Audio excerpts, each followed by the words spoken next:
Good morning, everyone. Is my audio and video clear? Please let me know in the comment section.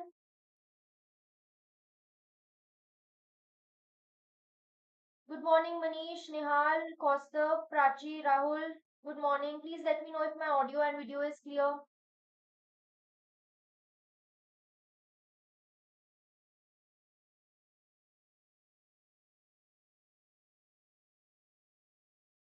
Yes, Manish, this is a very sad news.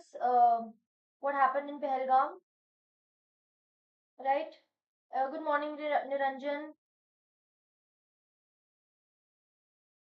Yes, Kaustav, it's really sad. I know this is really sad. There's something needs to be done about this, right? Okay, Prachi, fine. So let's begin with our session today, all of you. I am Manat Sharma from Oliveboard, and I'm here with this live mint analysis that we do every Monday, Wednesday, and Friday. So we pick up a few articles and we discuss them, what is the news about, and we link it to the static portion to cover it more holistically, right? So before I begin, if you want to download these YouTube class PDFs, you can do it from the Oliveboard app. What you have to do is you have to go on the app, not on the website, but the app.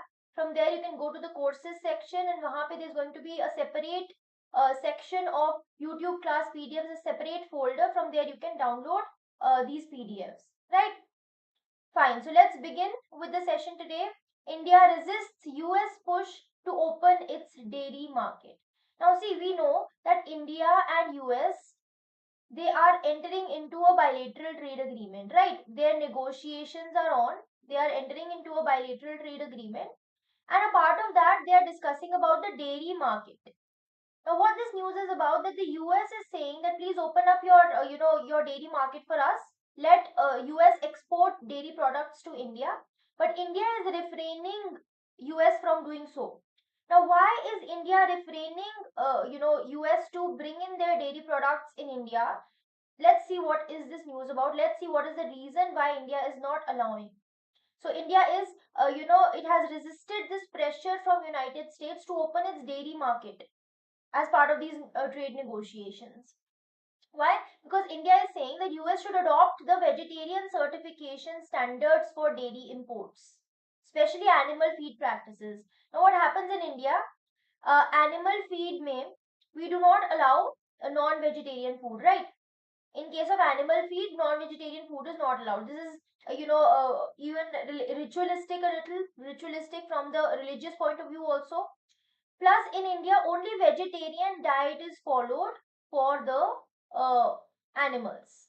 But in US, they do not follow a vegetarian diet. They follow a non-vegetarian diet for the animal feed. And that is why India is saying that until and unless you change your norms related to animal feed, or you, adopt the vegetarian certification standards of, of India, until and unless you do that, we are not going to allow your dairy market to open up.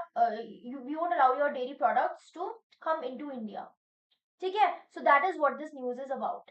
So animal sourced, India prohibits the use of animal sourced feed for dairy cattle. So for cattle, for cows, we do not allow meat, or non-vegetarian food or animal sourced food. Okay, we completely follow vegetarian diet. But in US, they allow animal sourced food for the cattle as well, and that is why this is a contentious issue between India and US. That is why we are not allowing the entry of US products, dairy products in India until the conditions are met. Okay, that is why India has drawn a red line in these trade negotiations ki dairy products we will only allow if you meet the certification system of India. Until unless you do that, we are not going to allow you. But they also, in exchange, what has India said? That we can open discussions, tariff concession discussions related to, say, nuts or fruits. Rather than going for the dairy market, let's talk about nuts, let's talk about fruits, in exchange for that. Okay. Trade in India and US rose by 11.6% in financial year 25 to $86.5 billion. And if you talk about US agricultural exports to India, they were around $2 billion in 2024, including dairy, alcoholic beverages, and fruits. Sorry. ठीक है. So this is what this news is about. So I hope you've understood what is the rationale behind not allowing US dairy products to enter India. So which of the following is the main reason India is resisting the inclusion of US dairy products in the trade agreement? India lacks sufficient cold storage infrastructure for dairy products. US demands zero tariffs on all agricultural imports. India insists on vegetarian certification opposing animal based feed used in US dairy. US refuses to import Indian dairy products. India plans to ban all foreign dairy products due to domestic oversupply. Quickly give me the answer, all of you.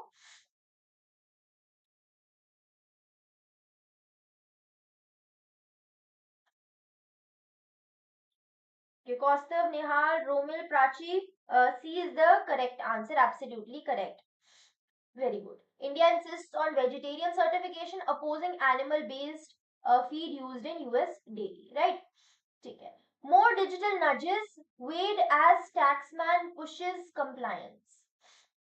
Now, if you have seen, if you have read the news from the past few days, we have seen that direct tax collections have increased.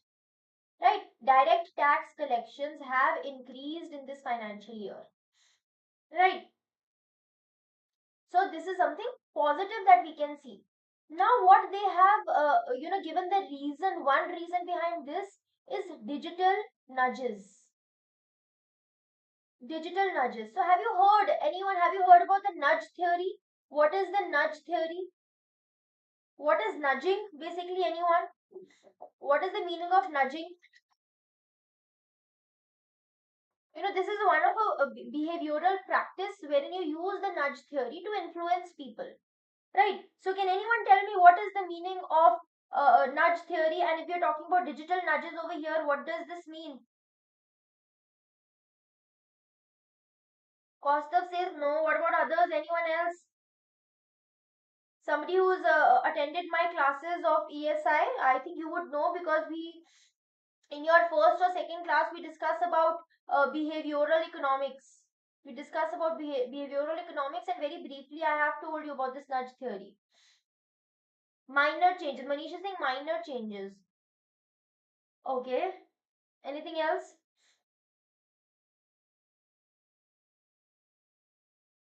See, whenever we use this nudge theory, we use it on our daily basis, from our parents to the you can online e-commerce platforms. Everybody uses this nudge theory. What is it? Slowly bringing in changes in the behavior of a person. We are not directing that person. We are not telling that person to do something or not. We are just trying to change the behavior of people. For example, by bringing in ads, by bringing in by continuously telling you the pros and cons of something. For example, we the health for healthy living, healthy diet, healthy food, we have nudges that adopt this practice, adopt that practice. We keep on bringing it in front of the people so that they automatically change their behavior. For example, you whenever you visit an online site, right? So you say you are wanting to buy a pair of shoes, right?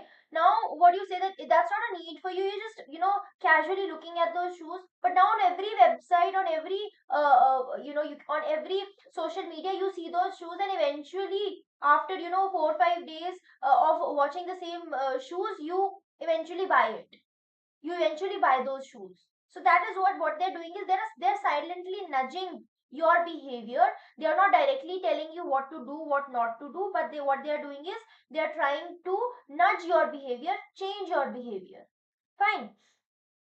Okay, so rouse is a gentle push in the intended direction. Okay, instead of forcing, making work done in a fun form. Okay, yes, Chetan. Right. In short, nudging is not mandating, rather influencing. Exactly. Slowly provoking to consume something. Yes, kind of, you can say, Costa. So even our parents, try to nudge us, by telling us the pros and cons of something. Say, what are the pros and cons of eating good food, like that. So you are just influencing their behavior. You're not telling them what to do. That is what is nudging. That is why here they're talking about digital nudges. That through this digital platform, we are trying to nudge the people to pay their taxes. That has really helped in increasing the taxman compliance. ठीक है, that we are slowly trying to change the behavior through these digital nudges. For example, crafting some messages and timely setting reminders for the people, timely giving them messages that go pay your tax, go pay your tax, just like that. That is what is called digital nudge over here, and that is what they are saying, that these digital nudges has really helped the taxman to push compliance, to improve compliance. Okay, so IT department, the income tax department, they have relied on technology. They are using AI driven nudging techniques so that they can encourage the people so that they voluntarily pay their taxes, so that they can comply with their taxes seamlessly. That is what this IT department is doing. They have used they have used technology, they have used AI driven nudging to influence people to bring in their to comply with the taxes. They and how have they done it? By sending personalized digital communications like emails and SMS. So we know that AI, they through AI, say through chat gpt or through these AI driven platforms, we can really craft some really good messages, right? So what they did is they used AI to craft some messages like emails and SMS so that they can remind the taxpayers about their unreported transactions. So continuously when you keep reminding someone, then they automatically they comply with this, and that is why this has really led to revenue gains. And further improvements are also planned to increase efficiency, reduce errors, make compliance less intrusive. Okay, so use of AI and data analytics has been really helped in nudging these taxpayers via transparent, personalized digital messages. So very good and personalized digital messages are framed by AI, and then they are sent to the people so that they can utilize, they can be reminded, gentle reminder is provided to them. So and this is done through identifying data mismatches or omissions using third party data sources. So through banks, financial institutions and property registrations, they utilize that who all have not paid the tax, or who all are left behind and not paying the tax, and through that information then they craft certain personalized messages and then they send to the people, and then these soft reminders are presented to the people, and then these taxpayers, they try to update and they can correct their tax returns. And this has really helped in increasing 20% of the direct tax revenue which was recorded in financial year 25. So you can see that this is playing a really good role. So this, you can, whenever you write the role of AI, whenever such kind of a question, role of AI is asked in your descriptive writing answer, then you can use such kind of points, that AI has really helped in increasing the tax revenue. How? Through this digital nudges, through digital nudges. Okay, and the department expects over 14% growth in direct tax collection for financial year 26. Then technology has also helped in a simplified grievance redressal, real-time chat assistance for e-filing, right? So we use AI chatbots for immediate resolution of conflicts or disputes also. So it has really helped. Fine, I hope you've understood. So what is the primary strategy adopted by the income tax department to boost voluntary compliance? Increasing penalties for late filings, offering cash rewards for timely tax payments, reducing tax rates significantly, using AI powered nudges and digital communications, mandating biometric verification for all filings. Quickly give me the answer, all of you. I want all of you answering this question. Very easy. We've just done it.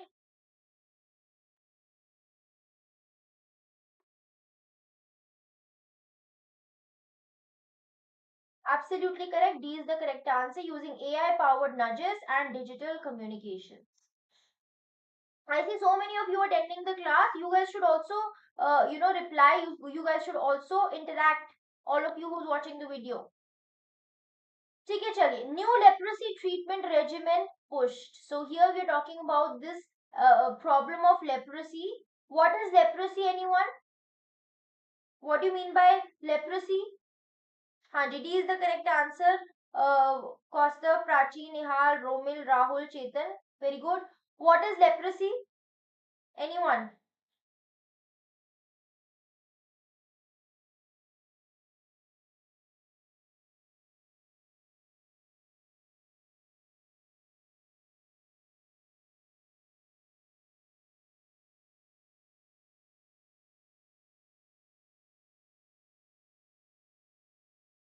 Yes, Chetan. It's kind of a skin disease. So what happens is, it affects your nerves, it affects your skin, and sometimes your body parts can even fall off. This is such a deadly disease, and this happens because of a bacteria. So it spreads because of a bacteria. It happens because of a bacteria. Yeah, derma infection, skin disease. Yes. So in case of leprosy, you might have seen somebody who has a skin very. They have their skin very altered. So patches, white patches, or dark colored patches sometimes. That kind of a condition. Yes, Rahul. So this happens because of mycobacteria. There is this bacteria called mycobacteria, because of which mycobacteria leprae, because of which this disease leprosy happens. So now they're talking about a treatment. There is a new leprosy treatment for this. Yes, mycobacterium. Yes, Kaustav, right. So our goal is to eradicate leprosy by 2027. So this is our goal.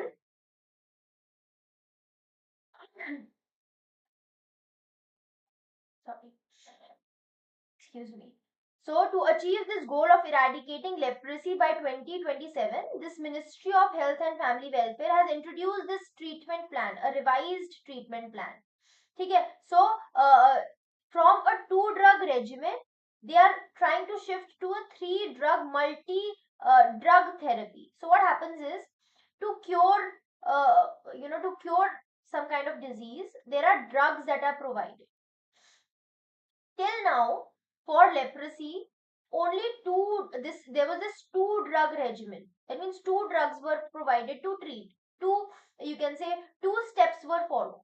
Now we are shifting towards a three-step regimen or a three-drug regimen, when multi-drugs will be provided to treat paucibacillary leprosy. Now, leprosy is also of types. Say a milder version, you can say, then a stronger version of uh, leprosy. So this paucibacillary leprosy is a mild form. Okay, and then there's a strong form called multibacillary. You don't know, you need to go in that much detail, but I'm just giving you some knowledge about this so that you have an idea what they're talking about. So for treating this milder version of paucibacillary leprosy, we are trying to change it into a three-drug multi-drug therapy. Okay, from two-drug regimen, move towards a three-drug regimen, and this is in line with the international practices and WHO's recommendation. So WHO has recommended, according to international practices, we are trying to align our practices with the international practices. Okay, so this three drug regimen for paucibacillary leprosy. Okay, WHO has recommended this to us, and that is why we are moving towards it. We have paucibacillary leprosy, we have multibacillary. Paucibacillary is a milder form, this is a stronger form. Okay, paucibacillary leprosy, we have 1 to 5 skin lesions. 1 to 5 skin lesions means, this is less amount of skin issue, you can say. Skin patches, you can say. Less than 5 would be considered paucibacillary, more than 5 skin lesions would be considered multibacillary. ठीक है, so this is part of your national leprosy eradication program. That is, we need to stop this transmission at the sub-national level by 2027. This is our target by 2027, and we need to eradicate leprosy. Okay, so now from your exam point of view, this program becomes important, National Leprosy Eradication Program. This becomes important from your exam point of view. So what homework I'm giving you is that read about this National Leprosy Eradication Program in detail. Okay? Fine. So what key change has the Health Ministry made to the treatment of paucibacillary leprosy as part of 2027 eradication goal? Introduction of a new vaccine, replacement of drug treatment with surgery, introduction of a three-drug regimen, replacing the existing two-drug regimen, discontinuation of drug treatment for multibacillary cases, extension of treatment period to 12 months for all patients. What is the answer to this question? Quickly, I want all of you to give me the answer. Quickly give me the answer. So absolutely correct. C is the correct answer. Introduction of a 3-drug regimen replacing the existing 2-drug regimen. ठीक है. Oil gas survey scheme may be extended. Again, we have a scheme in news. This is going to be important. So this is I'm going to give you a homework also to read about this in detail. But let's talk about this. What this mission is about. So you can see the scheme called Mission Anveshan. Have you all heard about this Mission Anveshan? This Mission Anveshan. This was launched in the previous year only, Mission Anveshan. So please add it in your notes also. The government scheme part or the notes, please add this also, Mission Anveshan. Fine, so what is this news about? That we might extend this Mission Anveshan till the next year, till 2027 basically. This is what this news is about. Okay, now let's understand what the scheme is. We have this Mission Anveshan scheme to extend it till financial year 27. This is what the news is about. So this was launched in financial year 25, that means in 2024-25. In this year, this mission had been launched, Mission Anveshan. Why? To incentivize seismic survey of sedimentary basins to map oil and gas reserves. So in simple words, what is this mission?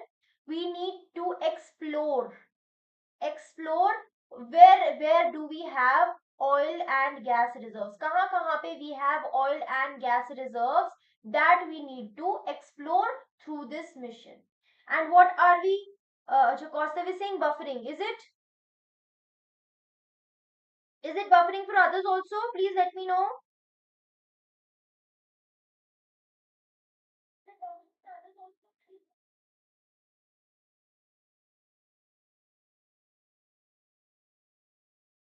So Prachi is saying no. Costa, okay, sorry, you were out of your Wi-Fi recharge. Okay, fine. So basically it was your issue. Fine. Chalo, koi baat nahi. Rahul is also saying no. ठीक है, ठीक है. Okay, so I was saying that this mission is related to exploration of oil and gas reserves. And what method are we using?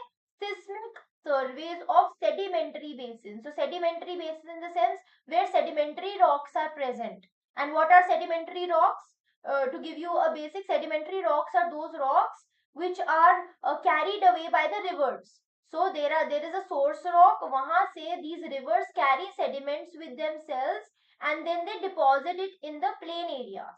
Okay. So for example, this is a mountain. There is a river flowing. River is taking along the sediments with itself and then depositing it on the plain area. In the plain area, that is a sedimentary basin. So Punjab, Haryana, all those areas, they have sedimentary basins, foothills of Himalayas, in simple words. So we are going to use seismic surveys. Seismic is related to mapping of the earth, right? We use this, we survey this area and we see whether oil and gas reserves are present or not. Okay, so that is what this mission Anveshan is about. Okay, so objective is we need to improve our energy security, discover new hydrocarbon resources. Okay, that is what this mission is about. This was to end this year, but we have extended it by one more year till financial year 27. It provides incentives to ONGC, Oil India Limited, so that they can perform seismic data acquisition and interpretation. 720 crore is the budget outlay for 2 years. Okay, so this scheme is very important. Please write it in your notes also and read it in detail also. Okay. And which sedimentary basins are we talking about? Ganga, Punjab, Rajasthan, Saurashtra, Kudapa, or however you can pronounce it, Krishna, Godavari. These are the basins that we are going to target under this mission. ठीक है? हाँ, seismic metrology, exactly, Costa. ठीक है, seismic metrology. ठीक है? Seismic, you might have heard this related to earthquakes. So right, so this is like a geophysical technique. Okay, so in simple words, if I try to explain you, what they do is they use sound waves. Sound waves are used to map, the earth to see if some reserves are present or not. So sound waves are used. That is what is seismic metrology, or you can say that is what is seismic survey through sound waves. Okay? So 3D seismic surveys are used to see whether oil and gas reserves are present in these basins. So what is the primary objective of Mission Innovation Scheme launched by the Indian government?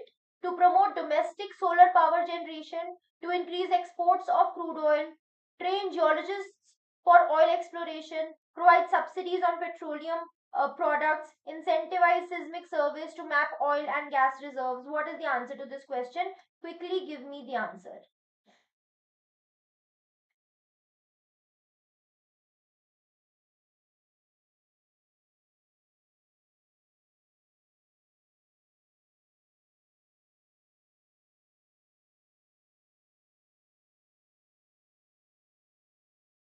Chetan, sonar, yeah. So sound waves, basically. Yes.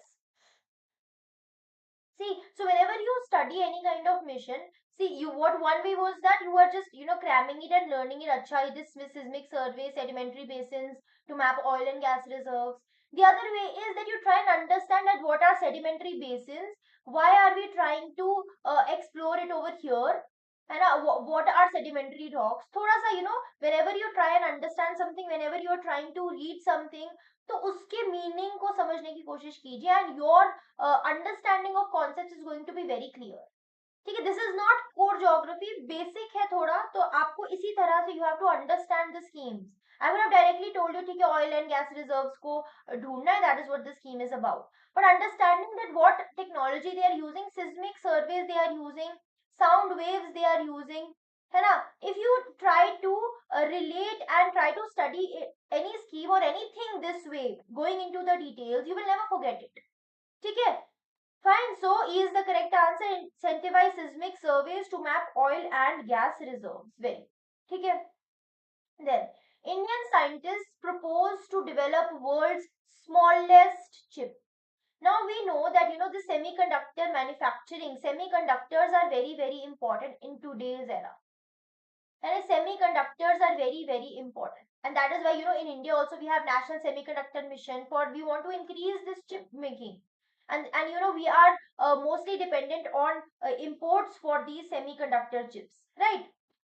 अब यहाँ पे क्या है that Indian scientists, they are proposing that we are going to make the smallest chip here. This is Indian Institute of Science. It has proposed that we are going to develop Angstrom-scale semiconductor chips. देखो, एक होता है nano scale, एक है angstrom scale. This is even smaller than the nano scale. हम nanometre या फिर nano scale को हम बोलते हैं कि दिस इज सबसे जिसको बोलते हैं माइन्यूटेस्ट फॉर्म. एटॉमिक लेवल पे हम इनको स्टडी करते हैं, एटॉमिक लेवल पे. ठीक है, एटॉमिक लेवल पे हम इसको स्टडी करते हैं. And angstrom scale is also at the atomic level. ठीक है, and this is also the you can से the smallest form, very minute form you can से.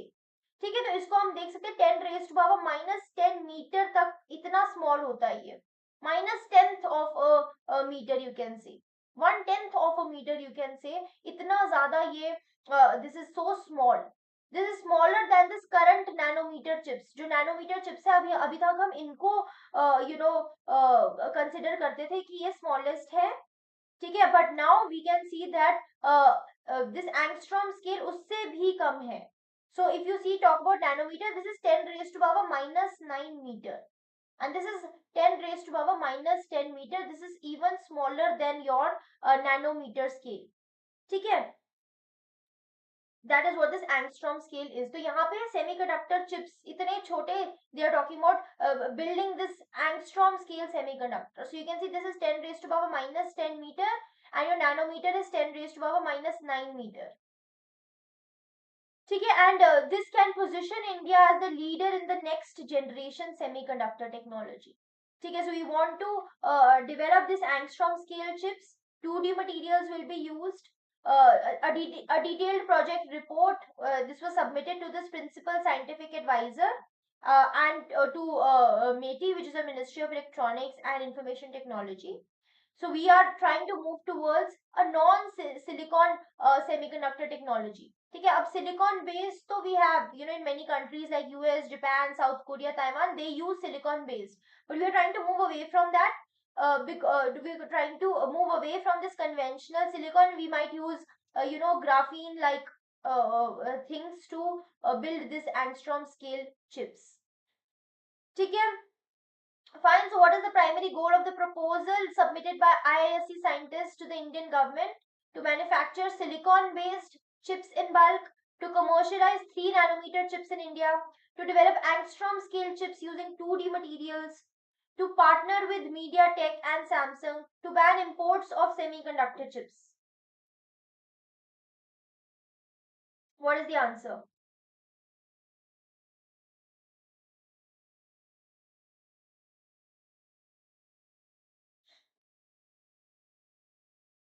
Yes, C is the correct answer, to develop Angstrom-scale chips using 2D materials. ठीक है?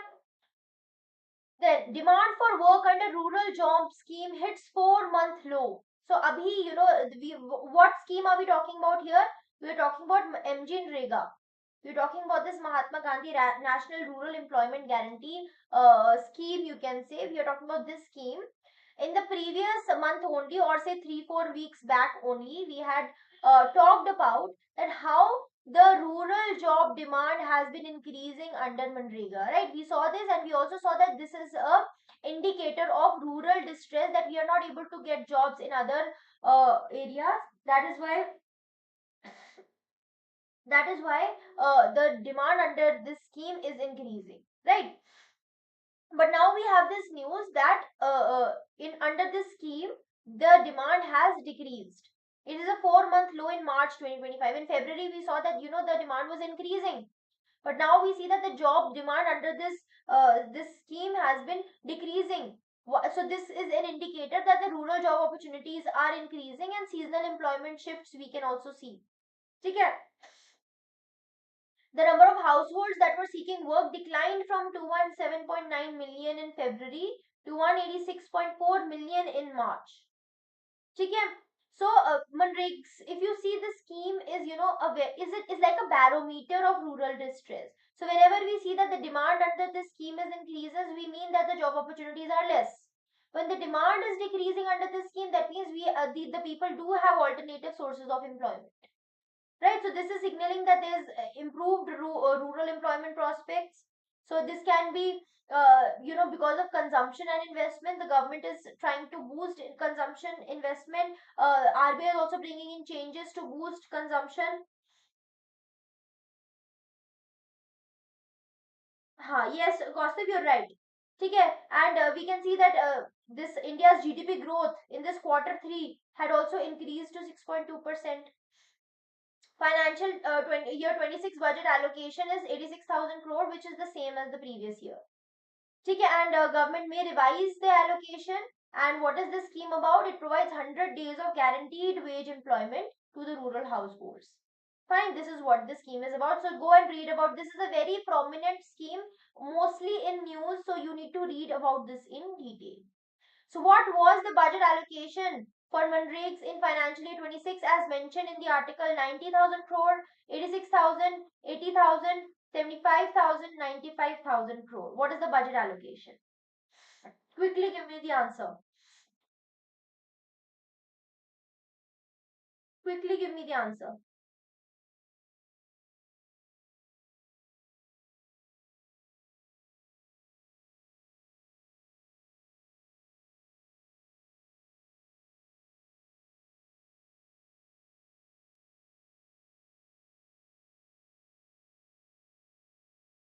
Alright.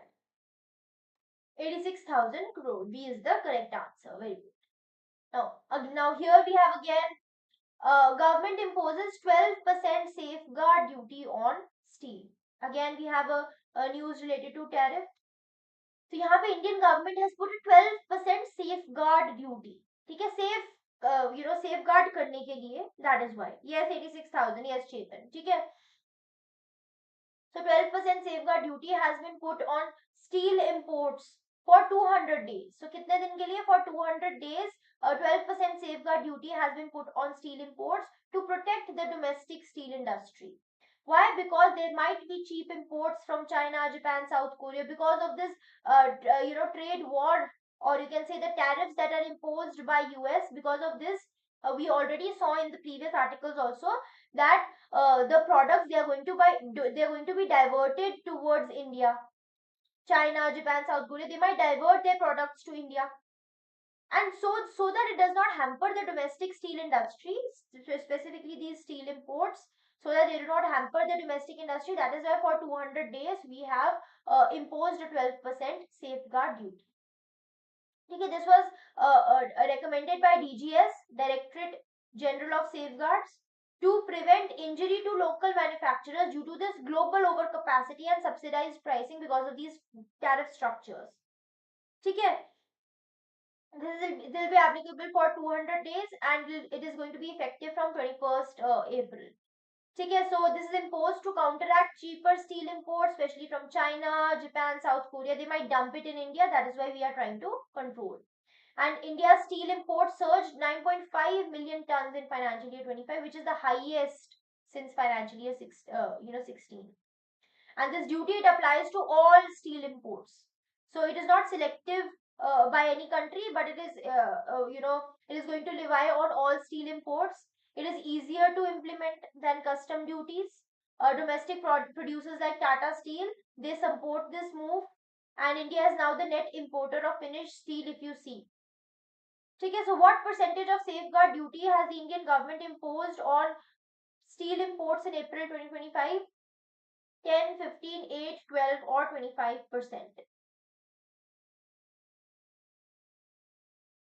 Safeguard duty means अपने किसी safeguard duty का मतलब है that आप सेव करना चाह रहे हैं, आप सेव करना चाह रहे हैं अपने प्रोडक्ट्स को, अपने स्टील आप लोकल मैन्युफैक्चरर्स को एक सेफ्टी नेट प्रोवाइड कर रहे हैं. That is what is safeguard duty.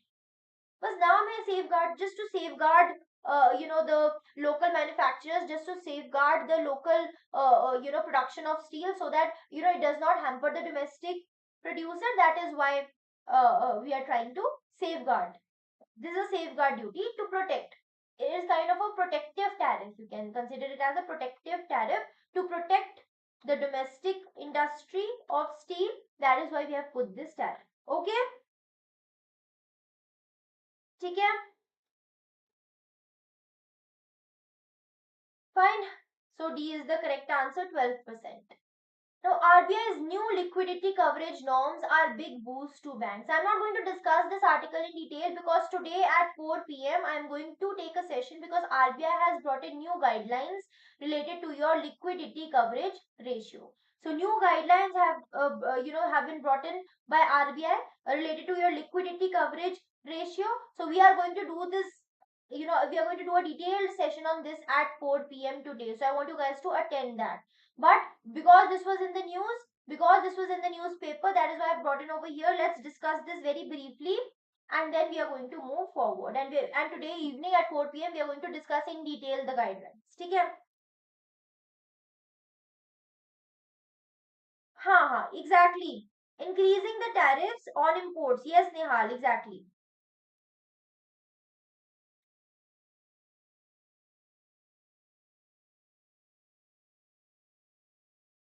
Exactly, Kaustav. Absolutely correct. Okay. So safeguard duty is you're just trying to protect. It's like a protective tariff. You're trying to protect your domestic industry, and that is why what you're going to do is you're going to put tariffs on imports. So now imports are going to be expensive. So we are not going to buy it. We are not going to buy that product, and so local manufacturers are protected in that case. I hope it's clear, Nihal. Okay, so this liquidity coverage ratio, let's understand what liquidity coverage ratio is. See, like we know about capital adequacy ratio or capital to risk weighted asset ratio. We have discussed about this in detail, right? When you keep a percentage of money on a side to mitigate any kind of risk. Now, to mitigate such kind of risk, you have to maintain some amount in liquid assets also. In liquid assets also. That is what is the liquidity coverage ratio. See, in case there is a financial crisis, in case there is an issue, in case there is a bank run, if people want their money back from a bank, so bank should have adequate money as in a liquid form like cash or securities. So the banks should have this amount in a liquid form with themselves so that immediately they can cater to the need of the people. So now we have new guidelines related to liquidity coverage ratio. Till now we needed to maintain liquidity coverage ratio of 100%. ठीक है. So these norms, they're trying to reduce the amount of liquid assets that bank must hold against digital and stable deposits, freeing up capital and improving credit flow. See what happens is, for example, you have 100 rupees as deposits with you. Some part you have to keep as CRR, some amount you have to keep as SLR, some amount as capital adequacy ratio, some amount you have to keep as liquidity coverage ratio as well. Liquidity coverage ratio is completely in liquid assets that can easily be converted into cash or is in cash. Liquid assets as in cash securities which are easily convertible into cash. So some amount you have to keep with themselves. Higher these ratios, less the amount of money banks have to lend. Higher these ratios, less the amount of money banks have to lend. Okay, that is why if you want to ease, if you want to increase money supply in the economy, so we have to reduce these ratios. यहाँ पे इसी की बात कर रहे हैं that the amount of liquid assets to be kept on a side, we are trying to reduce it. And this will come into effect by next year, 1st April 2026. So we have some time. We have some time to meet these standards. So ample amount of time, 1 year of time has been given to the banks to focus on these norms and they can change their standards. Okay. So it will take effect from 1st April 2026. The RBI expects that these new rules will boost banks' liquidity coverage ratio by 6 percentage points. Currently, 100 percentage of LCR is to be kept, and this is to align with global norms and credit. This is going to support credit growth. Okay, so we are going to do this in detail. We are also going to talk about a runoff factor. I am not discussing about this over here. We are going to discuss it today in the evening at 4 p.m. and I want you all to attend this class. ठीक है? हाँ, चेतन, NSFR and LCR, yes, yes, okay, right, right. ठीक है, so let's discuss about this today, 4 p.m. So when will RBI's new liquidity coverage ratio norms become effective? 1st April 25, 1st Jan 26, 1st April 2026, 31st December 2025 or 1st July 2026? Give me the answer. Okay, so I hope to see you at 4 p.m. and in detail we are going to discuss about this. Okay?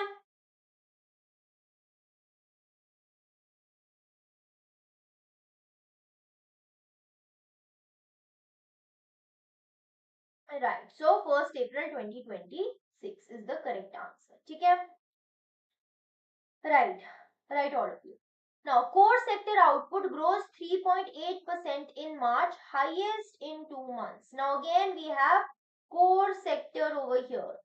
Which are the core industries? Quickly tell me in the comment section. We have discussed about this in detail. I have also given you an acronym related to core sector. What is it? For those of you who are regularly attending my class, you would know. Yes, there are 8 core sectors. Exactly, Chetan. There are 8 core sectors. And give me the names of these 8 core industries or core sectors. And why are they called core sectors? Because they are very crucial for the for India's for India or for the country. That is why they form the base. Yes, exactly, Rahul. Triple C friends. Very good. So through this you can remember, right? Crude oil, coal, cement, fertilizer, refinery, electricity, natural gas and steel. ठीक है, so you have to remember it through this acronym. Yes, Kaustav, absolutely correct. Triple C friends. ठीक है. So these are key 8 key infrastructure industries. They grew by 3.8% in March, and mainly maximum production was in cement, steel, and electricity. Fine. Overall growth remained below the previous year's rate of 6.3%, but we can see that in steel, cement and electricity, we saw that it has grown. And what are the 8 industries? Coal, crude oil, natural gas, refinery, fertilizer, steel, cement, electricity. I've already told you how you can remember it. So this is the highest in 2 months, 3.8%. Okay. And electricity output rose 6.2% in March 2025. Steel output increased by 11.6% and 7.1%. Cement also saw a rise. So in these three areas we saw a rise. Okay? And where did we see a decline? In fertilizers, natural gas, crude oil, coal and refinery. We saw a decline in this case, and overall industrial production fell to a 6-month low of 2.9% in February 2025. So we saw that in February it was at a 6-month low, but in this month we have seen an increase of 3.8%. Okay? So which three core sectors contributed to the 3.8% growth in core output in March 2025? Which are the three sectors out of these core sectors? Coal, natural gas, fertilizer, cement, steel, electricity, refinery products, crude oil, cement, natural gas, electricity, coal, or steel, crude oil, fertilizer. What is the answer?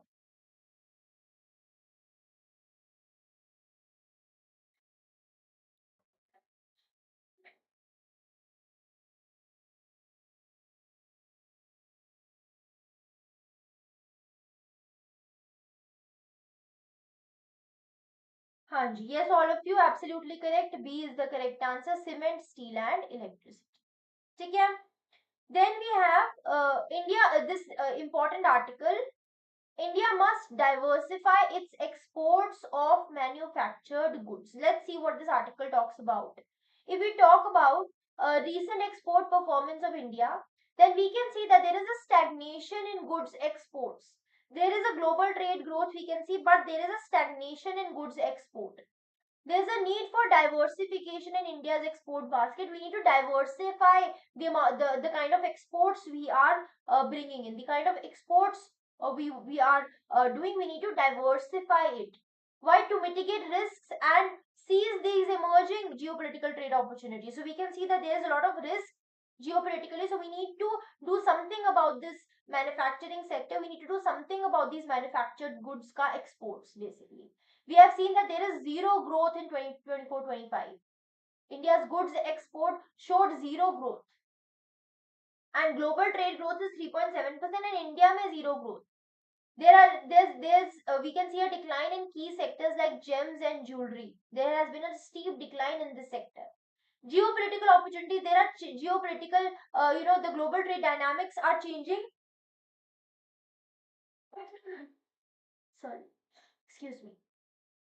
Okay, so we need to leverage these change, we need to leverage this thing, and we need to try and boost the Indian exports. Smartphone exports are on the rise. We can see this area, electronic sector including smartphone exports. We can see that isme we have seen a increase. So what is this author saying? That we need to diversify beyond these key commodities. We need to diversify our markets and sectors. Okay? So why does the article emphasize the need for India to diversify its exports of manufactured goods? Because India's imports have drastically increased to align with WTO regulations, to reduce dependency on oil and traditional exports and leverage geopolitical shifts, because the domestic consumption has reduced, to strengthen the Indian rupee value against the dollar. What is the answer? Quickly give me the answer to this question. Why is there a need to diversify its exports, India's exports of manufactured goods? Jaldi jaldi se all of you give me the answer.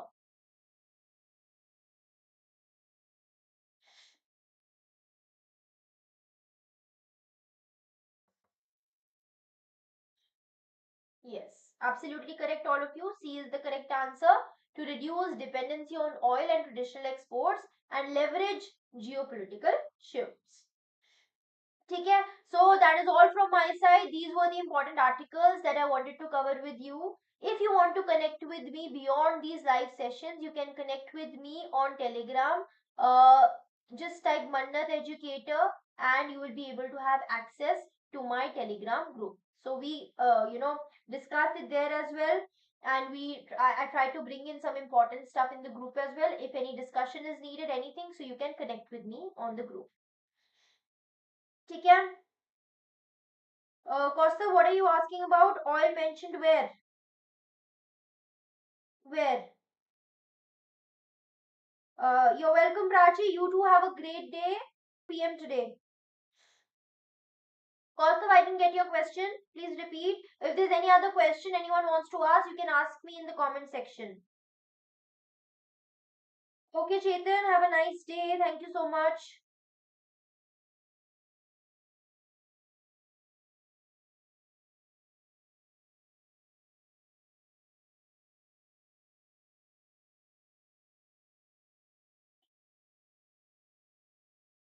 Anji Kaustav, let me know what's your doubt and then I will end the session here.